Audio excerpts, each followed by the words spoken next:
Bienvenidos al webinar solidario organizado por ADEN School of Government, perteneciente al grupo educativo ADEN. Hoy damos inicio al primer ciclo de conferencias virtuales en materia de gobierno y administración pública. Iniciaremos con el tema El rol de la alta dirección pública en las administraciones gubernamentales en Latinoamérica por Gonzalo Diegues. Gonzalo Diegues es el director de gestión pública del Centro de Implementación de Políticas Públicas para la Equidad y el Crecimiento, CIPEC, maestrando en Administración y Políticas Públicas de la Universidad de San Andrés, posgrado en Políticas Públicas de la Universidad de Massachusetts, licenciado en Ciencias Políticas de la Universidad de Buenos Aires, docente y becario de investigación UBASIT en la carrera de Ciencia Política de la Universidad de Buenos Aires, profesor adjunto de la materia Gobernanza y Gobierno Electrónico en América Latina, becario Fulbright. Dame un segundo. Bueno, muy buenas tardes a todos.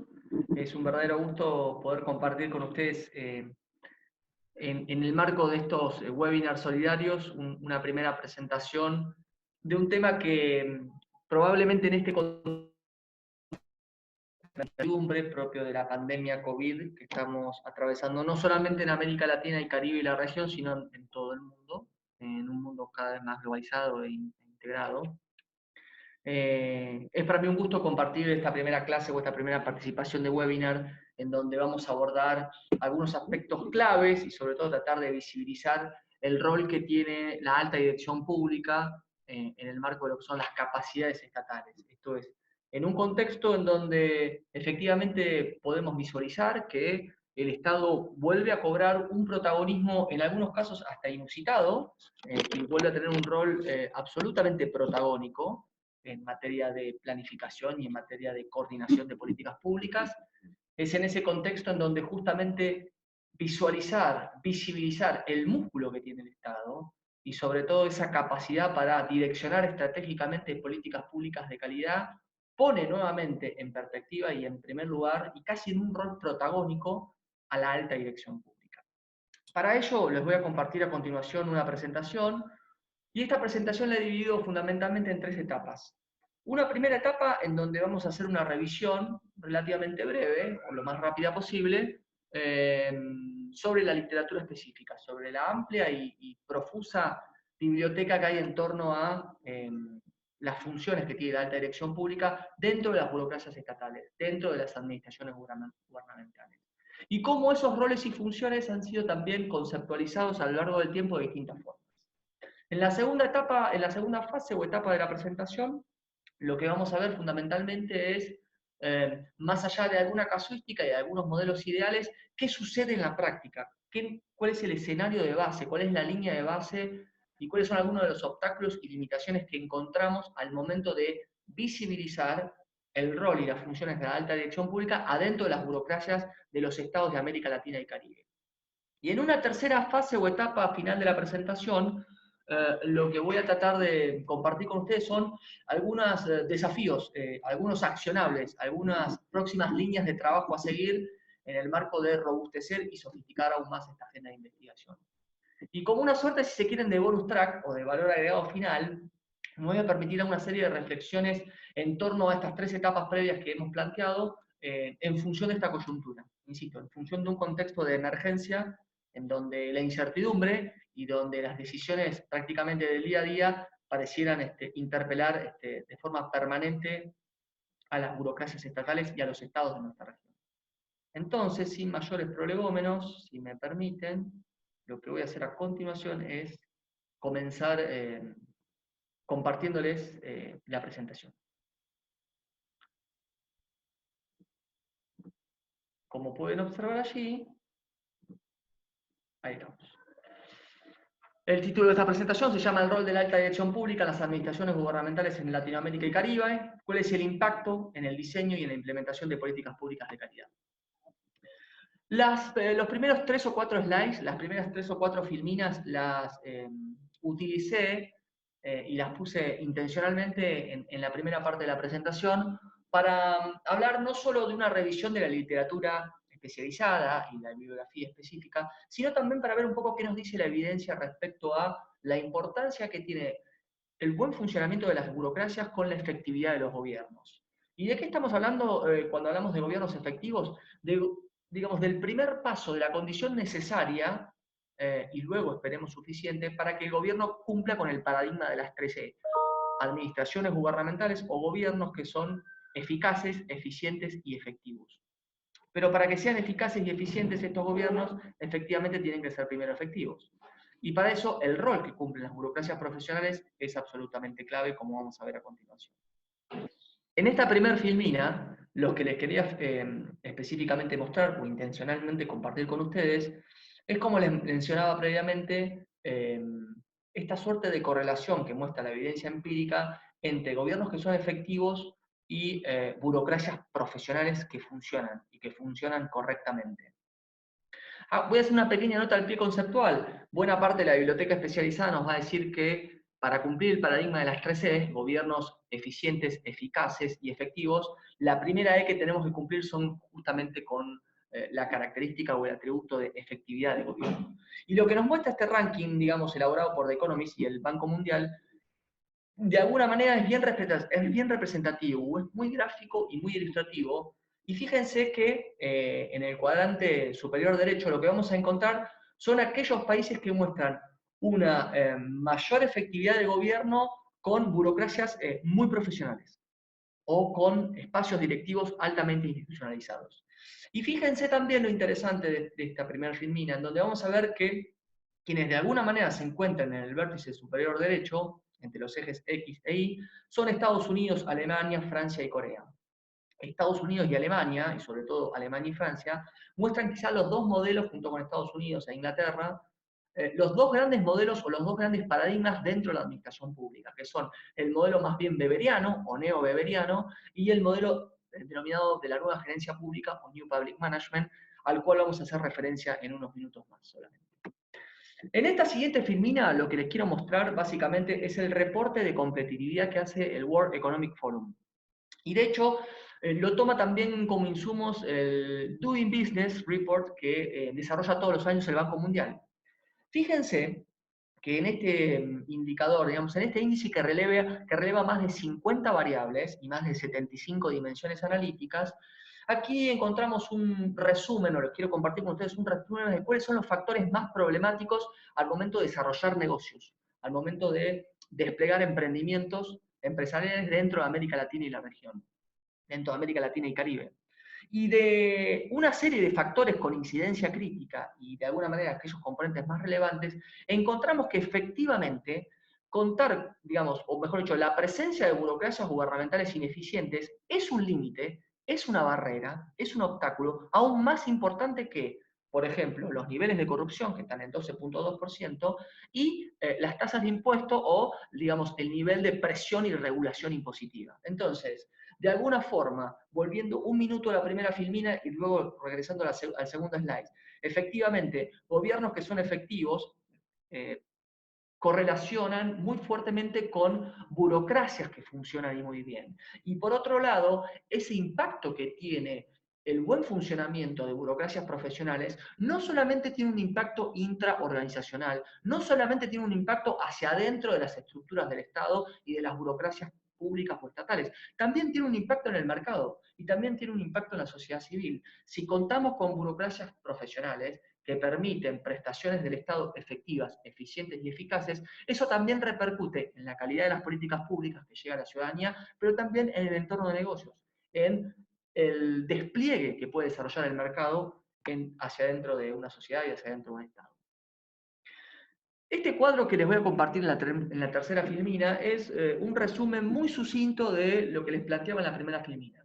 Si recuerdan, en el cuadrante superior derecho, en la intersección de las ejes X e Y, podíamos ver que aquellos países que mostraban un mayor nivel de efectividad de gobierno eran aquellos que tenían burocracias profesionales más consolidadas. Y ahí estaban países como Estados Unidos, países como Alemania y países como Francia. También estaba Corea. Y de alguna manera es citar el ejemplo de Estados Unidos, el ejemplo de Inglaterra, el ejemplo de algunos países nórdicos, como vamos a ver en unos minutos más, se relaciona directamente con este primer cuadro, que es un resumen muy sucinto, insisto, de, podríamos decir, los últimos 100 años de la literatura especializada y de la bibliografía específica en torno a la sociología de la administración pública y a las teorías organizacionales en torno a las burocracias estatales.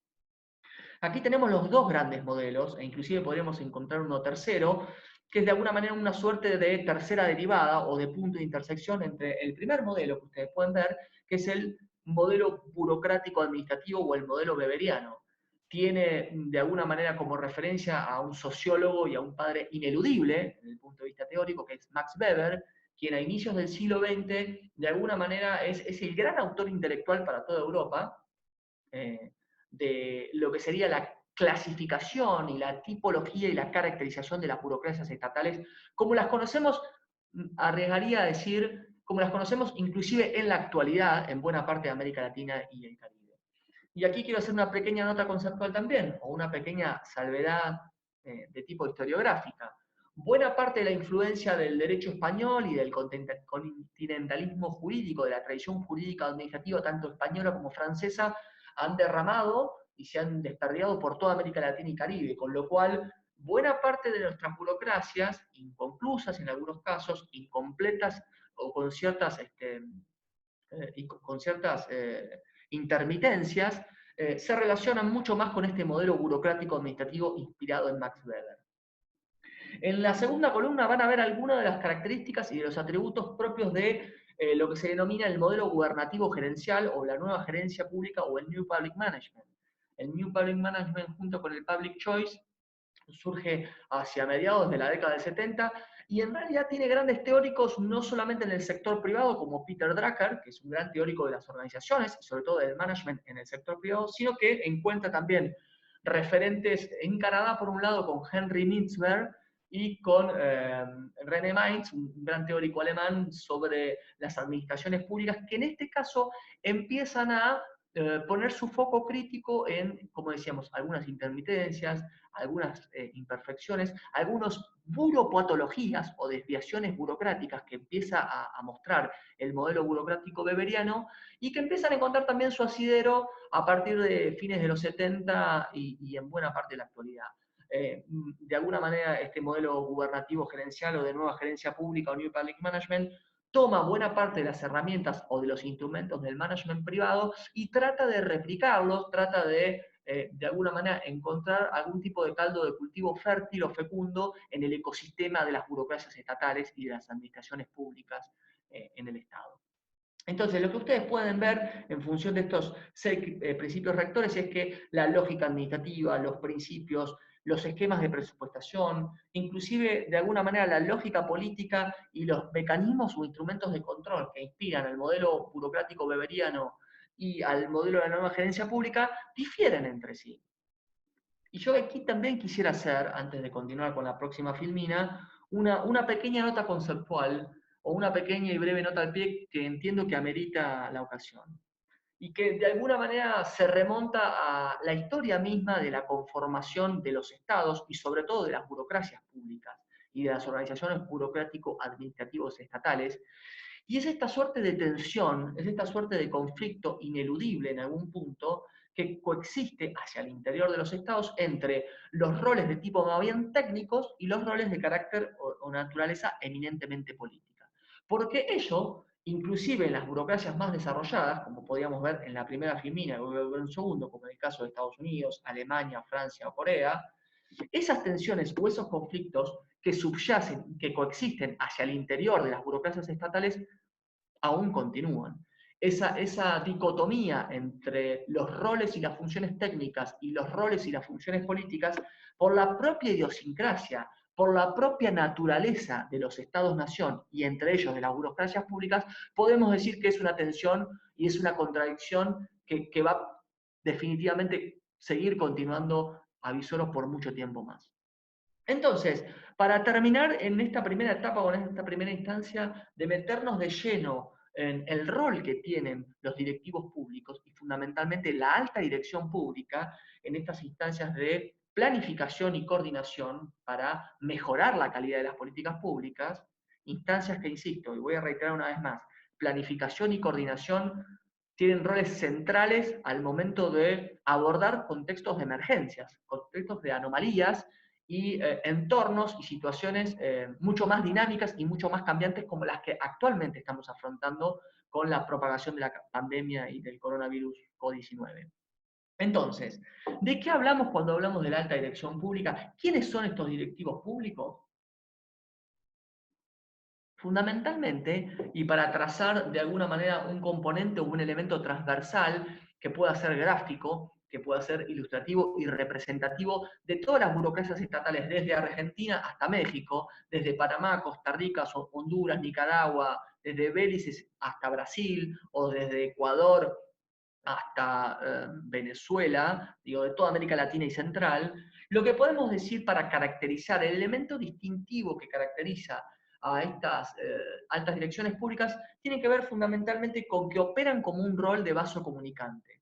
Son una suerte de link, son una suerte de puente de vinculación y de conexión entre los cargos superiores. Ustedes saben muy bien que si observan la pirámide organizacional, esta pirámide organizacional es propia o típica de cualquier organización, pero tiene dos elementos distintivos que de alguna manera identifican y diferencian esta pirámide organizacional del sector público, o lo que sería una burocracia pública, de una burocracia o una organización del sector privado. Y esos dos elementos distintivos tienen que ver, sobre todo, en el vértice superior, en la cúspide de esa organización, que está usualmente ocupada por cargos políticos. Digo, las autoridades superiores en cualquier burocracia estatal las ocupan los roles y las funciones estrictamente o predominantemente de naturaleza política. Por el contrario, en la base de la pirámide organizacional, encontramos en el núcleo operativo de estas burocracias, encontramos un elemento cuasi distintivo, sobre todo de las burocracias beberianas de América Latina y Caribe, que es justamente que estas burocracias estatales, constituidas o conformadas por empleados públicos, gozan en mayor o en menor medida con estabilidad en los cargos. Ahora bien, ¿qué sucede con los cargos intermedios? ¿Qué sucede con los mandos medios? ¿Qué sucede justamente con estos cargos tecnoburocráticos que son el núcleo neurálgico, que son la esencia que constituye la alta dirección pública? Y lo que vamos a ver a continuación, en realidad, luego de analizar un poquito cuáles son las características distintivas y cuáles son algunos de los elementos que necesitamos al momento de construir, de consolidar y de institucionalizar este espacio directivo, este vaso comunicante entre los cargos políticos superiores y los cargos de base de las burocracias operativas, es lo que vamos a ver a continuación y lo que vamos a tratar de analizar en la segunda fase o etapa cuando repasemos un poco qué nos muestra la evidencia comparada y qué nos muestra la evidencia sistematizada en los países de América Latina y América Central. Entonces, en esta filmina, que voy a utilizar justamente para, en estas últimas dos filminas que voy a utilizar para terminar de culminar, digamos, culminar y terminar con esta primera etapa, para terminar de definir, para evitar un estiramiento conceptual y poder identificar con precisión de qué hablamos cuando hablamos de estos mandos medios, qué características y qué singularidades presentan estas altas direcciones públicas o estos mandos medios hacia el interior de las burocracias estatales, y qué requisitos deberían de alguna manera construirse o co-construirse hacia el interior de los estados para que justamente esos espacios directivos puedan tener protagonismo y puedan tener un rol y una incidencia crítica, como es la que efectivamente lo tienen. Entonces, en primer lugar voy a repasar buena parte de la literatura especializada y más reciente, entre ellas el artículo de Francisco Longo, Paco Longo, que es una referencia intelectual ineludible para toda América Latina y la región, sobre todo por sus trabajos desarrollados tanto en el Banco Interamericano de Desarrollo como en el CLAD, y que tienen que ver, insisto, en este caso, con las 6 características fundamentales que hacen a un miembro de un espacio directivo. Esto es, para construir un espacio directivo necesariamente tenemos que tener instancias de profesionalización. Ahora, esas instancias de profesionalización no se limitan, no se acotan, no terminan en simplemente o solamente instancias de formación y capacitación. Requiere, desde el punto de vista de un enfoque sistémico, una serie de componentes y una serie de características que son los que vamos a ver a continuación.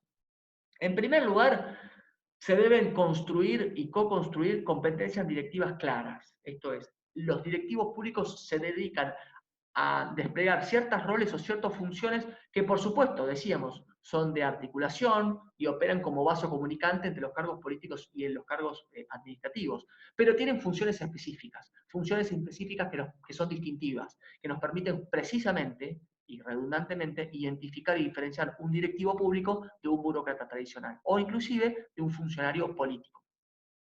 En segundo lugar, lo que tenemos que poner y mucho foco, nos va a decir Francisco Longo, es en los mecanismos de ingreso. No solamente en los mecanismos de ingreso o de reclutamiento, sino luego de promoción. Esto es, una vez que uno ingresa a las burocracias públicas y quiere desarrollar una carrera de directivo público, ¿en qué medida hay concursos de oposición y antecedentes? ¿En qué medida esos mecanismos son probos, son transparentes y son íntegros? ¿Y en qué medida también esos mecanismos de promoción, tanto vertical como horizontal, esto es, en qué medida un burócrata luego puede desarrollar una carrera administrativa que lo lleve y lo permita desplegarse como un directivo público, en qué medida ese desarrollo horizontal y vertical de la carrera de un directivo público está asociada a la acreditación fehaciente y fidedigna de esas competencias directivas. Un tercer componente que también es muy importante, y esto es distintivo para la región, este es un componente que tiene tanta incidencia crítica como el anterior. No solamente tienen que tener funciones claras, no solamente tienen que ser muy probos y muy profesionales los mecanismos de reclutamiento y de selección y de promoción, sino que también muchas veces hay un incentivo selectivo que no es menor y que está asociado a la variable remunerativa. ¿Cuánto ganan estos directivos públicos y en qué medida estos directivos públicos tienen que tener una variable remunerativa que les permita desarrollarse y continuar desarrollando sus funciones y consolidando las capacidades hacia el interior del Estado? Hay algunos textos clásicos, entre ellos uno de Oscar Osla, que nos va a hablar, entre otras cuestiones, y ustedes me van a poder decir luego si eso acaso no es un fenómeno empíricamente recurrente o es un denominador común que de alguna manera se reitera o se repita hacia el interior de las burocracias estatales, hacia el interior de sus oficinas, que es el síndrome sobre falta. En algunas ocasiones tenemos un sobrante de personal en ciertas áreas, pero nos faltan justamente directivos públicos que cumplan estos roles claves y estratégicos de planificación y coordinación. Y en algunos casos, la ausencia o la falencia o la falta de estos directivos públicos está asociada a la variable remunerativa. ¿Por qué? Porque efectivamente el mercado, en algunas ocasiones, eh, paga salarios más altos para estos directivos que el propio Estado. Estoy hablando, por ejemplo, de directivos públicos que desarrollan sus tareas en las áreas de sistemas de información y gestión, en las áreas de informática, en las áreas de IT, por decir un ejemplo bien gráfico y bien ilustrativo. Otro componente fundamental, y es el cuarto componente que van a ver hacia abajo a la izquierda en la segunda fila, está vinculado con la permanencia en el cargo, pero la permanencia en el cargo no solamente asociada a una estructura normativa, como decíamos, el derecho público administrativo tiene dentro del empleo público una serie de características que lo dota de relativa estabilidad o de al principio una dosis de estabilidad mucho mayor que las del sector privado. Y en este caso, la estabilidad de los directivos públicos no está asociada solamente a la existencia de un marco normativo, sino al cumplimiento efectivo de los objetivos estipulados. Esto es, a la existencia de algunos mecanismos de evaluación de desempeño que dan cuenta precisamente de la incidencia crítica, del rol estratégico que cumplen estos directivos públicos día a día hacia el interior de las burocracias, hacia el interior de las administraciones públicas dentro del Estado. Y por último, estos últimos dos elementos que también son muy importantes, que es no solamente la variable remunerativa y la evaluación de su desempeño asociada a su estabilidad o a su permanencia en el cargo, sino también ciertos márgenes de maniobra, cierto mayor grado de autonomía que tienen para la gestión efectiva. Piensen, como decíamos en la filmina anterior que se las voy a mostrar, piensen que para que estos directivos públicos cumplan efectivamente ese rol de vaso comunicante, tienen que articular y coordinar tanto política como técnicamente la ligación entre lo que decide la autoridad política y lo que hace la burocracia instrumental. Para traducirlo de alguna forma, podríamos decir que estos altos directivos públicos, que estos directivos públicos traducen el qué de la decisión política en el cómo de la implementación. Y ese cómo de la implementación en una política pública tiene una incidencia crucial, tiene un rol absolutamente estratégico. Por eso, de alguna manera, estos altos directivos públicos también deben tener cierto margen de autonomía al momento de su gestión cotidiana, en términos de reclutamiento de personal, en términos de desempeño dentro de la organización e inclusive en términos de recursos presupuestarios para desplegar esas estrategias de gestión. Y por último, generar un conjunto de valores profesionales compartidos. Esto de alguna manera está mucho más vinculado con el ethos de la organización, con otro factor o con otra barrera que sobre todo, me animaría a decir que fundamentalmente en países de América Latina y Caribe tiene un rol crítico, tiene una incidencia trascendental. Y cuando me refiero a generar un conjunto de valores profesionales compartidos que constituyen el ethos de la organización, me refiero ni más ni menos que a la cultura organizacional. Me refiero o hago referencia ni más ni menos que a las conductas observables y aprendidas. La cultura organizacional y sobre todo y fundamentalmente la cultura organizacional propia de las burocracias estatales, en algunos casos tiene ciertos vicios o está impregnada de lo que otros autores van a llamar o denominar buropatologías, desviaciones burocráticas. Eh, y para eso, no me quería detener demasiado en esa filmina, les voy a mostrar algunas fortalezas y algunas debilidades que presentan algunos modelos de alta dirección pública. Entonces, si queremos contar con directivos públicos, y efectivamente los estados requieren y necesitan y desean y aspiran a construir estos directivos públicos, usualmente, como veíamos en la primera, en una filmina anterior, cuando veíamos las características que tenía este modelo burocrático administrativo o este modelo gubernativo gerencial propio de la nueva gerencia pública, lo que podemos ver, y aquí les hice una especie de fuga muy cortito, para analizar cuáles son las fortalezas y debilidades que presentan ambos modelos. Un modelo de carrera, que sería el típico modelo weberiano, y un modelo de posiciones o gerencialistas. Porque ambos modelos, insisto, eh, tienen sus ventajas y sus desventajas, mayoritariamente en la región, como vamos a ver en la segunda fase o etapa de esta presentación, vamos a ver que son pocos los países, sobre todo en América Latina, que están tratando de desplegar algún modelo gerencialista. Pero vinculándolos con los sistemas de carrera o los modelos weberianos, ¿cuáles son algunas de las fortalezas que presentan estos modelos? Por un lado, tienen una formación que permite tener valores muy cohesionados de los conocimientos, permite institucionalizar el acceso al mérito, sobre todo en base a acreditación de saberes, y es un sistema muy regulado que favorece la movilidad. Yo les diría que de alguna forma el ejemplo quizás más cabal o más representativo de un modelo de directivos públicos de carrera es el École Nationale de Administration Publique, la ENA francesa. La ENA francesa es una escuela de líderes y una escuela de managers y de directivos públicos, en la cual hago una anotación, una pequeña nota al pie. No solamente por la ENA francesa pasan directivos públicos, también pasan directivos privados. Los principales CEOs y gerentes de las principales empresas insignias en Francia, como pueden ser Air France, Carrefour, Air Liquide, Danone, Renault, Peugeot, estoy mencionando solo algunas de ellas, quizás las más conocidas.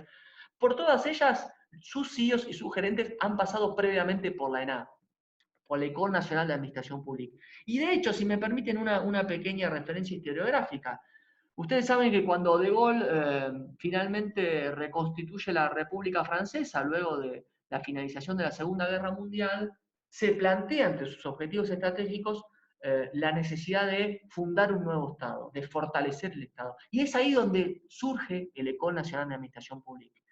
Y les voy a dar otro dato quizás bastante singular, pero que creo que grafica o ilustra claramente la importancia que tiene para los modelos de carrera organismos rectores, como es el ENA, la École Nacional de Administración Pública, y que es que desde la constitución con De Gaulle, desde la conformación o la creación del ENA hasta la actualidad, todos los presidentes franceses han pasado por el ENA, a excepción de uno, que fue Sarkozy. Entonces, fíjense cuál es la importancia y cuál es la relevancia que tiene para un modelo de carrera. El ejemplo quizás francés es el ejemplo más paradigmático, más ilustrativo. A diferencia de este sistema que es cerrado, que favorece la movilidad, pero que es muy regulado, tenemos el modelo de posiciones o el modelo gerencialista público. Es un sistema abierto y competitivo de selección de directivos, que tiene también entre sus fortalezas la renovación cultural y una mayor adaptabilidad a necesidades y a entornos cambiantes. Esto es, el ingreso se basa fundamentalmente en competencias gerenciales y son perfiles muy vinculados y muy orientados a lograr resultados, a cumplir con objetivos. Por eso, a diferencia de un modelo de carrera en donde se recluta el directivo público, se lo forma, se lo capacita y luego ese directivo público va cumpliendo su ciclo de vida, crear y desarrollar un directivo público lleva en promedio entre 8 y 14 años. Digo esto para que dimensionen también la importancia que tiene contar con directivos públicos, que en algún punto son también la memoria institucional de las burocracias públicas, públicas y de los estados. Este sistema de posiciones más abierto es propio del civil service inglés. Digamos, tiene mucho más influencia anglosajona. Si repasamos un poco cómo funciona la dinámica de las burocracias en Australia, en Nueva Zelanda, en algunos países del Commonwealth, Canadá también, pero sobre todo Estados Unidos e Inglaterra, y algunos países nórdicos, como vamos a ver a continuación, vamos a ver que este sistema de posiciones gana quizás en flexibilidad y en adaptabilidad a entornos cambiantes, lo que quizás en algún punto pueda perder el sistema de carrera. Como decíamos, ambos sistemas tienen sus fortalezas y también sus debilidades. Ustedes pueden repasar de alguna manera esto que yo les decía previamente. Desarrollar un directivo público puede tardar entre 20 y 30 años máximos en un modelo quizás bien estadocéntrico, de matriz bien estadocéntrica, como puede ser el modelo francés. Un punto que también es crítico, sobre todo en entornos cambiantes, que es que en general los modelos de carrera no han desarrollado una cultura organizacional basada en resultados. Y esto quizás es una de las grandes críticas que, de hecho, si ustedes repasan un poco los principales diarios franceses, pueden ver por el momento, en estos momentos. En general, la figura de los enarcas, esto es, de los graduados en la École Nacional de Administración Publique, de estos altos directivos públicos, es una figura relativamente criticada en Francia, porque son un cuerpo de élite y en algunos puntos a veces algunos sectores de la sociedad francesa señalan críticamente que están relativamente aislados o relativamente distanciados de lo que sucede en la cotidianidad de la sociedad civil. Y por último, bueno, esto que decíamos, hay una suerte de aislamiento de las necesidades ciudadanas. Del lado del modelo gerencial, del lado del modelo de la nueva gerencia pública, lo que podemos decir también es que el foco está puesto en la figura individual, entonces eso de alguna manera repercute en detrimento de una cultura organizacional de valores cohesionados, y genera ciertos puntos de confrontación o tensión también con la función pública propiamente dicha, porque en estos casos lo que hacen los estados es de alguna manera reclutar o incorporar funcionarios públicos, que luego van a ser directivos públicos, del sector privado, y en algunas ocasiones la lógica o la racionalidad entre el sector público y el sector privado no está exenta de contradicciones, no está exenta de tensiones, no está exenta tampoco de conflictos de intereses vinculados con la transparencia y con la integridad. Esta filmina que les quiero mostrar a continuación es simplemente una manera para terminar con esta primera etapa. Sí, exactamente, para terminar con esta primera etapa de la presentación. Esta filmina que les voy a mostrar resume y sistematiza los modelos de carrera y los modelos de posiciones. Esto es el modelo weberiano, el modelo de la nueva gerencia pública y el modelo híbrido, que es de alguna manera, como les mencionaba previamente, una suerte de tercera derivada. Una suerte de resultante que trata de articular y de armonizar lo mejor o la fortaleza de los dos modelos, del modelo de carrera weberiana con el modelo de la nueva gerencia pública. Fíjense, como les decía, Francia, Alemania, España, digo aquellos países que de alguna manera pueden haber tenido mayor influencia en cuanto a la inspiración teórica de las burocracias de América Latina y Caribe, y sobre todo la tradición del derecho jurídico y de la tradición continentalista del derecho jurídico. Fíjense que el modelo de oposición lo vamos a encontrar en países como Dinamarca, como Finlandia, como Holanda, como Suecia, como Reino Unido, en este caso estoy hablando de la alta elección pública en la Unión Europea, y los casos de Italia, Bulgaria y sobre todo Polonia son casos interesantes desde el punto de vista híbrido, que es de alguna manera lo que está sucediendo en los últimos años con los modelos más post-burocráticos, o los modelos neo-weberianos, que se fundamentan en un modelo de carrera, pero que intentan incorporar algunas herramientas y algunos instrumentos propios del modelo de posiciones, propios de un modelo de la nueva gerencia pública. Bien, para terminar esta primera etapa de la presentación, quisiera mostrarles ahora cómo podemos de alguna manera reflejar o cómo se traduce el escenario de estos tres grandes modelos, un modelo de carrera, un modelo de posiciones, y un tercer modelo que yo llamo modelo político, que si bien es un modelo híbrido, contiene una serie de desviaciones burocráticas y de buropatologías que, en mi modesto entender, es característico o relativamente predominante de muchos países de América Central y algunos países de América Latina. Un modelo de posiciones o un modelo gerencialista propio de la nueva gerencia pública, en donde, como decíamos, el criterio de acceso está basado en el mérito, pero que tiene sistemas más flexibles de contratación de empleo y que también tiene altos niveles de rotación en estos directivos públicos, son hoy claramente los ejemplos de Chile y Perú. Chile con el modelo de servicio civil chileno lo viene desarrollando hace ya 20 años. Perú con su modelo Servir. El modelo Servir peruano es una experiencia relativamente reciente, no tiene 10 años, pero es muy interesante para descubrir y destacar algunas fortalezas y algunas lecciones aprendidas. Y también está el caso colombiano. En contraposición, lo que podemos encontrar a los modelos propios de posiciones o gerencialistas son los modelos de carrera, donde decíamos, el acceso a los cargos directivos no está basado tanto en el mérito, sino fundamentalmente en la permanencia en el tiempo y obviamente en la acreditación de saberes técnicos. Eh, la llegada a los puestos directivos o gerenciales es el último escalón, es el último peldaño dentro de sistemas más escalafonarios y cerrados de la carrera administrativa, y en general los niveles de permanencia son mayores porque los niveles de rotación son significativamente menores. ¿Dónde encontramos hoy países en América Latina y la región y América Central que presentan estos modelos de carrera? Fundamentalmente en Brasil, en Costa Rica o en Uruguay. Y por último, como les mencionaba, tenemos un tercer modelo híbrido. Este tercer modelo híbrido yo lo llamo o lo denomino, junto con Laura Subanic, lo hemos dado en llamar o en dominar el modelo de gestión por competencias políticas, que es un modelo híbrido que trata de alguna manera, intenta infructuosamente, valga la aclaración respectiva, intenta armonizar o articular lo mejor de los modelos de carrera con lo mejor de los modelos de posiciones.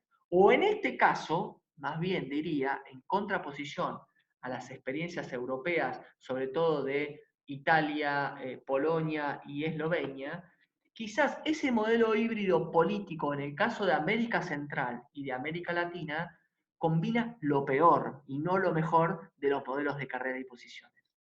¿En qué consiste este modelo de gestión de competencias políticas? En primer lugar, en que el criterio de acceso a la función pública, los directivos públicos tienen un criterio de acceso absolutamente discrecional.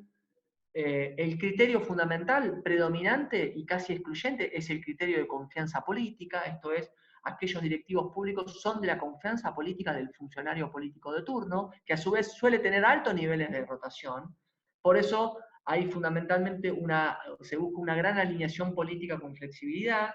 eh, y el caso argentino en los últimos 20 años, el caso de Paraguay, el caso de Honduras o el caso de Panamá, pueden ser ejemplos bien ilustrativos de este tercer modelo híbrido, que es un poco lo que nos muestra la evidencia empírica sistematizada en la región.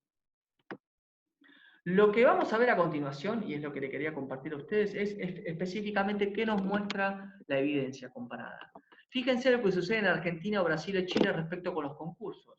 En Argentina, la mayoría de los directivos públicos, de los integrantes del espacio directivo, no han ingresado por concurso, cosa que difiere significativamente en Chile. El 90% de los directivos públicos son elegidos por concursos de oposición antecedentes. Esto es, hay una acreditación objetiva de los saberes técnicos. Fíjense los niveles de formación, si bien en Argentina, por ejemplo, esos directivos públicos están formados, en Perú, por ejemplo, es el 100% de quienes conforman el Servir, esos directivos públicos que están formados, que son profesionales, que tienen un título universitario e inclusive un título de posgrado. Y acá quiero hacer una aclaración que no es menor. Estar formado es una condición necesaria, pero no suficiente. Los directivos públicos tienen que estar formados, pero también preparados para ejercer el cargo. En tercer lugar, fíjense un componente muy interesante que también forma parte de la agenda de los últimos años y que tiene que ver con la cuestión de género, los pisos, los techos y las paredes de cristal. Y en este sentido, Argentina sí es distintivo de otros países como Brasil, Chile y Perú. No tenemos aún evidencias sistematizadas para los países de América Central, aunque intuimos que en estos casos la participación de las mujeres en cargos directivos es aún más baja, es aún menor. Y por último, fíjense la distribución etaria y vean cómo justamente los niveles de rotación, al ser tan bajos, fundamentalmente en el caso de Argentina, vinculado a un modelo de competencias más bien políticas, los niveles de rotación, perdón, suelen ser más altos, y en ese sentido tenemos un mayor envejecimiento de la población. Tenemos un mayor envejecimiento de los integrantes que conforman esos cuerpos directivos públicos. Voy a continuar ahora con la segunda parte o con la segunda etapa de la presentación, si les parece bien. Bueno, continuamos ahora con la segunda etapa de la presentación. Y espero no haberlos aburrido demasiado con la parte más teórica, pero les quiero compartir ahora el informe que hace el Banco Interamericano de Desarrollo respecto al diagnóstico institucional de los sistemas de servicio civil. ¿En qué consiste básicamente este estudio? En analizar precisamente qué nivel de profesionalización tienen las burocracias estatales en todos los países de América Latina y Central.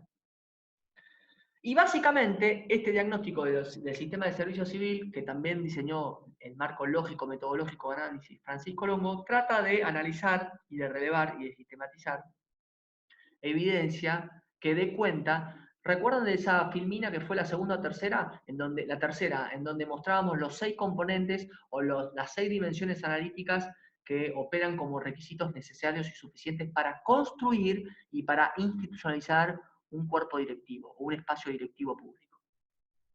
Lo que van a ver a continuación es el relevamiento de los 22 países que analizó el Banco Interamericano de Desarrollo. Un primer estudio del BID se hizo entre los años 2004 y 2006 y un segundo estudio se publicó recientemente, entre los años 2014 y 2015, aunque aún no se han sistematizado parte de los resultados finales.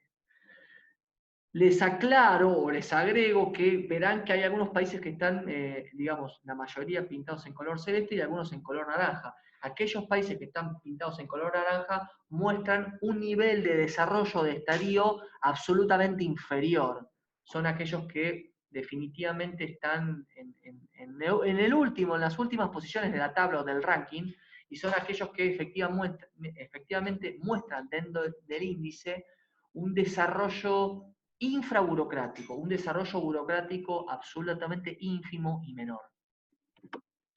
El índice, que se compone de más de 150 variables y 35 dimensiones analíticas de control, hace, si quieren, esta es una suerte de resumen de las tres grandes, de los tres grandes segmentos que podemos encontrar dentro de este ranking.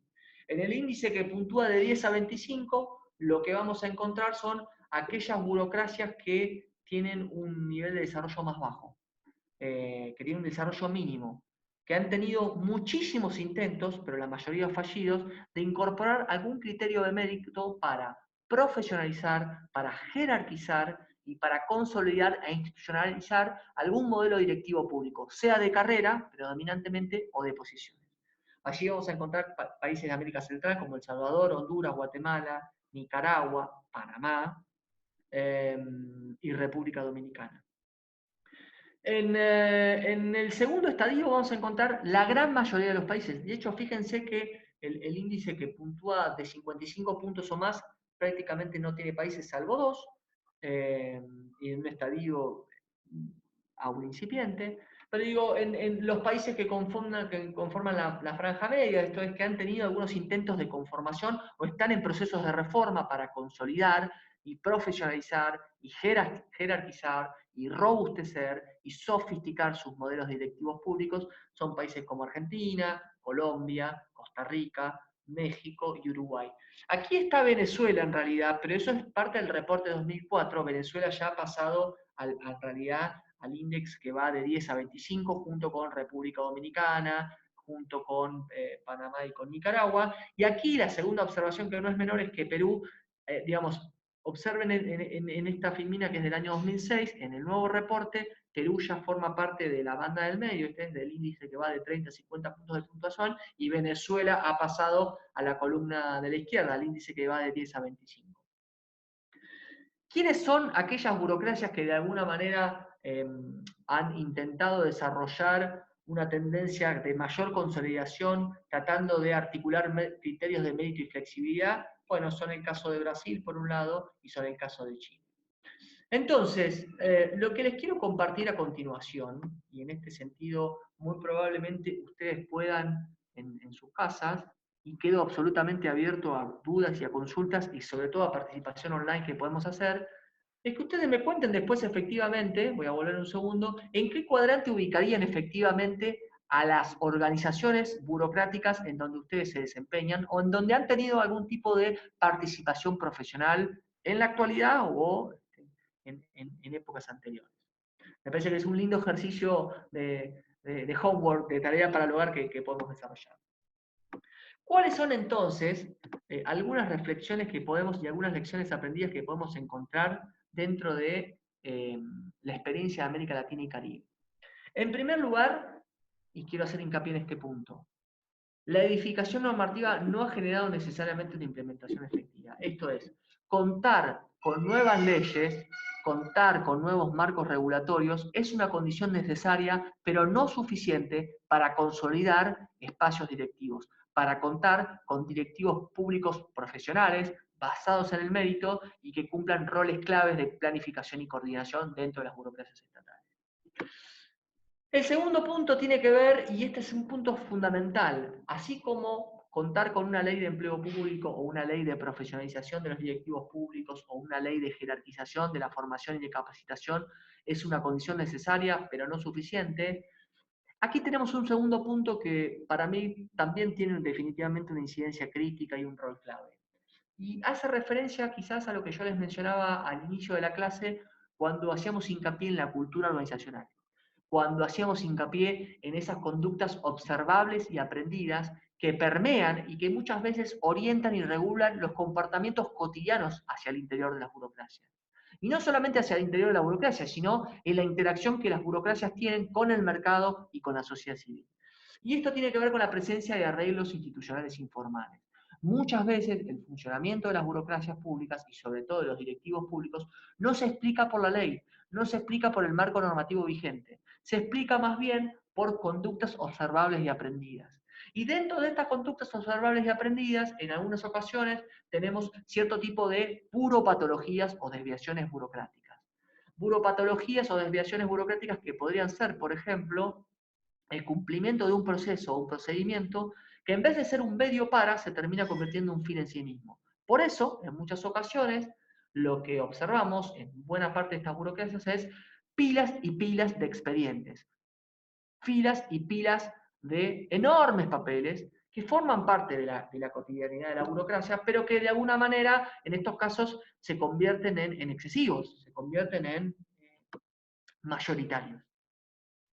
Por otro lado, y este me parece que es otro tercer vector de incidencia muy importante para tomar en consideración, está asociado a la necesidad de articular pactos explícitos entre los distintos actores que intervienen dentro del ecosistema de la administración pública. ¿Por qué digo que esto es muy importante? Porque si tomamos en consideración y si tomamos en perspectiva comparada cuál es el escenario de las burocracias profesionales y cuál es el escenario que tienen los directivos públicos en América Latina y Caribe, lo que vemos es que en la mayoría de los casos el nivel de desarrollo tiende a ser de medio a bajo. Y ese nivel de desarrollo medio a bajo requiere no solamente de leyes, requiere no solamente de trabajar en la gestión del cambio, y esto es permear y desarrollar una nueva cultura organizacional, vector de incidencia que requiere de años y años de trabajo, sino que los casos de Perú y de Chile, con el servicio civil en Chile y el servir en Perú, muestran la necesidad de articular consensos y desarrollar consensos hacia el interior de las redes de actores dentro del ecosistema. Esto es, recuerden quizás la segunda filmina que les mostraba. La primera filmina que les mostraba en esta presentación de alguna manera daba cuenta de la correlación entre la efectividad de gobierno y burocracia que funcionaban. La segunda demostraba, digamos, en función del Doing for Business del Banco Mundial y del World Economic Forum, la importancia que tiene contar con burocracias profesionales y que funcionen bien y que sean efectivas al momento de desarrollar negocios. De hecho, el papelerío, las buropatologías, las desviaciones administrativas son el principal obstáculo, son la principal limitación al momento de hacer negocios en América Latina y Caribe, más que los niveles de corrupción o más que los niveles de regulación y presión impositiva. Entonces es muy importante este tercer punto, desarrollar consensos y estrategias de abordajes consensuadas y negociadas y articuladas entre los distintos actores de las burocracias. ¿Y por qué digo esto? Porque una vez más, tengamos un modelo de carrera, propio de la mayoría de los países de nuestra región, o tengamos un modelo más de posiciones gerencialistas, en ambos casos, la tensión, la contradicción y el conflicto de intereses entre los componentes técnicos y políticos existe, es propio, es co-constitutivo del Estado. La tensión y la contradicción entre componentes técnicos y políticos no va a desaparecer. En todo caso, para construir un espacio directivo, para institucionalizar y jerarquizar sus roles y funciones, van a ser muy importantes lograr consensos, pactos explícitos entre estos distintos actores que intervienen. Y estoy hablando de los actores políticos, los principales partidos políticos, estoy hablando de los gremios o los sindicatos que existen hacia el interior del Estado, y estoy hablando también de los propios empleados públicos y de los propios directivos públicos, y estoy hablando también de las cámaras empresariales, de aquellos actores del mercado que necesitan necesaria e indefectiblemente que el Estado funcione bien. En la mayoría de las clases que doy, y me van a permitir quizás esta frase al respecto, utilizo siempre la misma. Que un Estado funcione bien es un buen negocio para todos. Es un muy buen negocio para los empresarios o para los actores del mercado, es un muy buen negocio para la ciudadanía y es un muy buen negocio para la sociedad civil. Digo, que un Estado funcione bien es un buen negocio para todos, a fin de cuentas. Y por último, este dilema que me parece que es absolutamente gráfico y representativo y que viene al pie para hablar justamente de las burocracias públicas de América Latina y América Central, que es este dilema o esta contradicción o esta tensión, no solamente en la cuestión política y la cuestión técnica, sino en la cuestión entre el mérito y la confianza.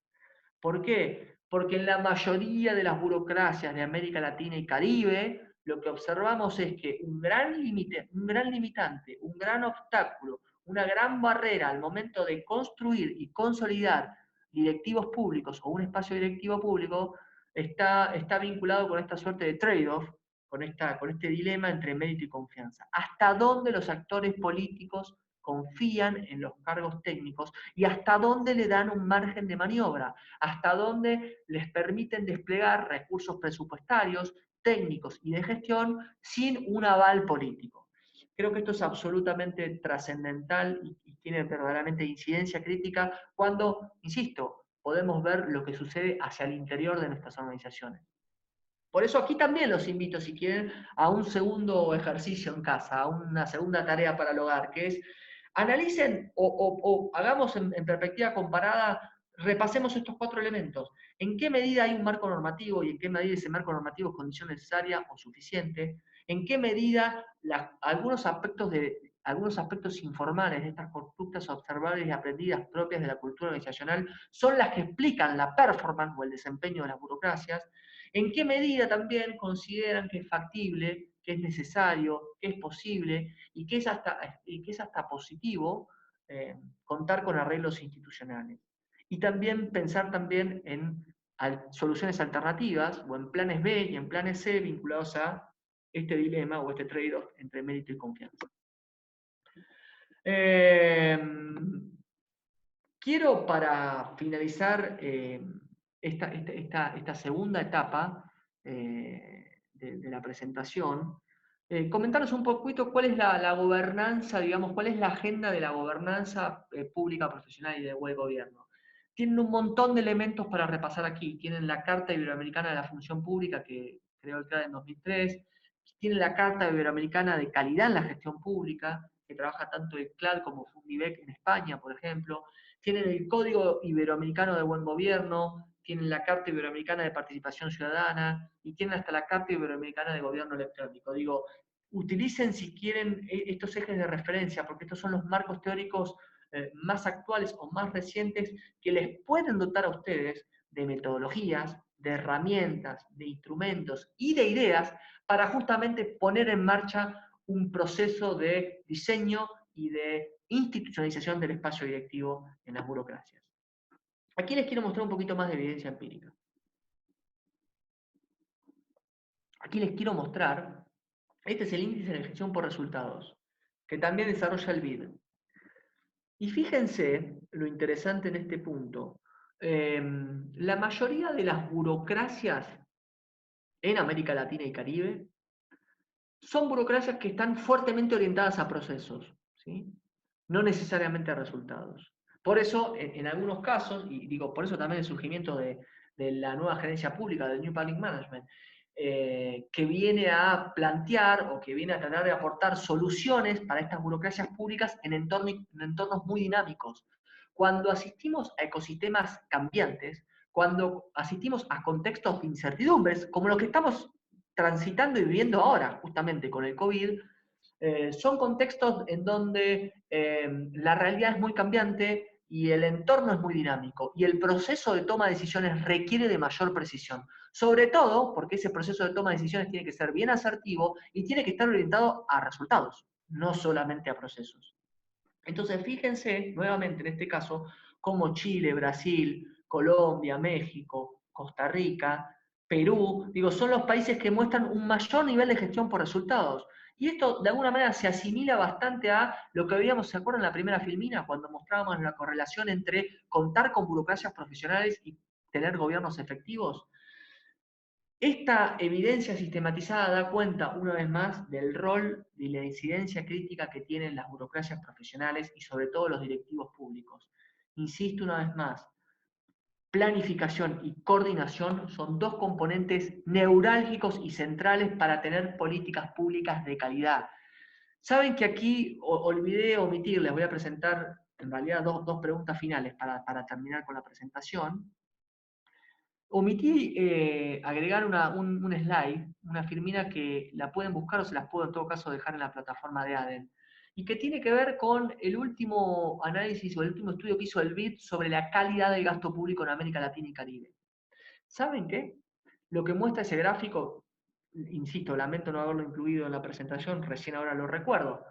Ese gráfico muestra que en América Latina y América Central, la calidad del gasto público es relativamente baja. Se pierden entre 7 y 10 puntos de ese gasto público entre corrupción y entre intermediaciones que son poco efectivas o poco eficientes. Esto es, políticas públicas que están mal diseñadas, políticas públicas que están bien diseñadas pero que se implementan de manera incorrecta o inconclusa, o políticas públicas que se diseñaron bien, se implementaron bien, pero al momento de monitorearlas y evaluarlas, ese monitoreo se discontinuó y entonces en algún momento el entorno cambió, el ecosistema es más dinámico y esas políticas públicas quedaron desajustadas, quedaron distorsionadas, quedaron desactualizadas. Entonces, este gráfico, junto con ese gráfico que les voy a compartir luego, de la calidad de gasto público, me parece que es muy importante y me parece que es muy gráfico y muy ilustrativo al momento de visibilizar, al momento de mostrar, al momento de visualizar la importancia que tienen burocracias profesionales, burocracias que funcionen. Y una vez más, para que esas burocracias funcionen necesitamos directivos públicos, porque esos directivos públicos son los que ofician de vaso comunicante, son los que ofician de intermediarios o son quienes articulan como vaso comunicante el qué de la decisión política con el cómo en la implementación. Voy a dejar dos preguntas de análisis como tarea para el hogar, que me parece que también podría ser un ejercicio interesante para hacer más dinámico y más divertido, más amena esta presentación. Son dos preguntas para trabajar en esta agenda de investigación. La primera es, cuando al momento de analizar las capacidades estatales, una pregunta que creo que es central es, ¿cómo ven las burocracias a los ciudadanos? ¿Cómo ven las burocracias de vuestros países o cómo ven sus organizaciones públicas, si es que ustedes son directivos públicos o funcionarios públicos o empleados públicos, o cómo se sienten como ciudadanos o como usuarios al momento de interactuar con una burocracia? ¿Ven esas burocracias a los ciudadanos como un expediente, como un procedimiento más a cumplir? Y por otro lado, cuando miramos del otro lado del mostrador, ¿cómo ven los ciudadanos? ¿Cómo ven ustedes como empresarios, como actores del mercado, como profesores universitarios o directivos de una sociedad civil? ¿Cómo ven ustedes a esas burocracias? ¿Cómo las perciben? ¿Los perciben como una máquina de impedir? ¿Las perciben como un papelerío incesante y casi kafkiano? ¿Las perciben como una máquina de limitaciones y obstáculos? ¿O más bien las perciben como organismos que efectivamente están orientados a resultados y están orientados a resolver el trámite, la necesidad o el requerimiento con el cual ustedes acuden allí?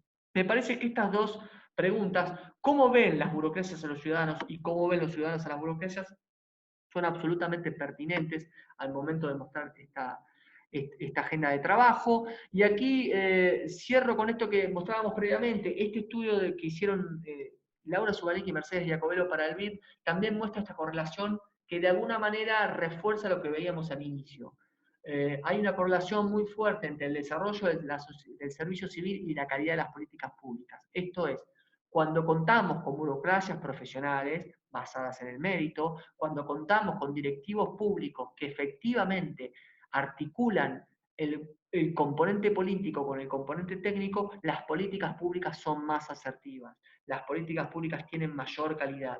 Y quiero cerrar esta tercera etapa final de la presentación, como les decía, como una suerte de bonus track, para permitirme reflexionar, si me permiten, 2 minutos más respecto del contexto o del entorno al cual estamos viviendo. Y voy a hacer nuevamente referencia a lo que quizás mencioné al inicio.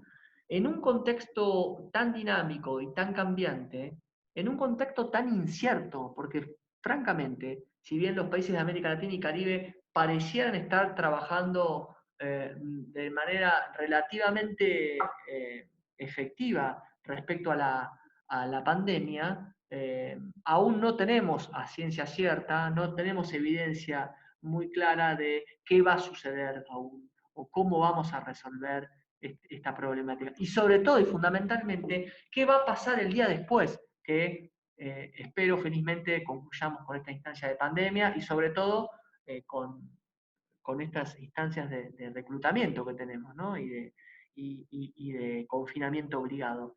Y en ese contexto, una vez más, me parece que este momento, este contexto tan particular, permite visibilizar la incidencia crítica, el rol clave que tienen los directivos públicos y las capacidades estatales.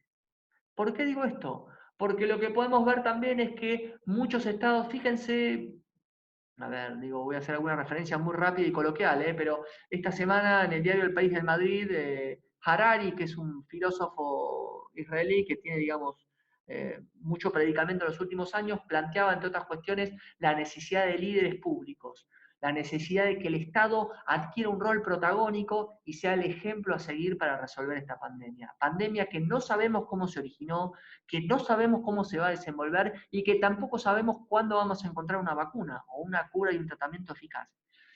La semana pasada también Acemoglu, que es un economista turco muy conocido, digamos, junto con Robinson ha escrito un librito muy importante, entre otros, que se llama Failure States, los estados fallidos, hacía hincapié en la importancia, Acemoglu destacaba la importancia que tenía las capacidades estatales, porque el Estado es requerido y se requiere de un Estado dinámico, de un Estado ágil y de un Estado transparente. Y para tener un Estado ágil, un Estado dinámico y un Estado transparente, necesitamos un Estado que no solamente administre los recursos, sino que los administre con eficacia y con efectividad. Eso es hablar de calidad de políticas públicas. Y para eso, nuevamente, el músculo que permite direccionar estratégicamente esas políticas públicas, quienes cumplen un rol clave y estratégico en coordinar la planificación y la implementación de esas políticas públicas, son los directivos públicos. Son los directivos públicos, son los altos directivos públicos quienes nos van a visualizar una vez más cuál es ese rol tan importante que tiene que cumplir el Estado, no solamente administrando recursos, sino implementándolos de manera de alta calidad. Entonces, para cerrar mi alocución y para agradecerles a todos ustedes, quería despedirme con esta frase, o quería despedirme en realidad con estas reflexiones, porque, insisto una vez más, me parece que definitivamente en los próximos años no tenemos todavía muy en claro qué mundo vamos a tener en los próximos 10 años. Lo que muy probablemente tengamos en claro es que muchos mecanismos y muchos procedimientos de trabajo hacia el interior del Estado y entre el Estado y el mercado ya no van a ser necesariamente como eran. Y para eso, una vez más, para fortalecer, para jerarquizar y para profesionalizar las capacidades estatales, necesitamos de directivos públicos.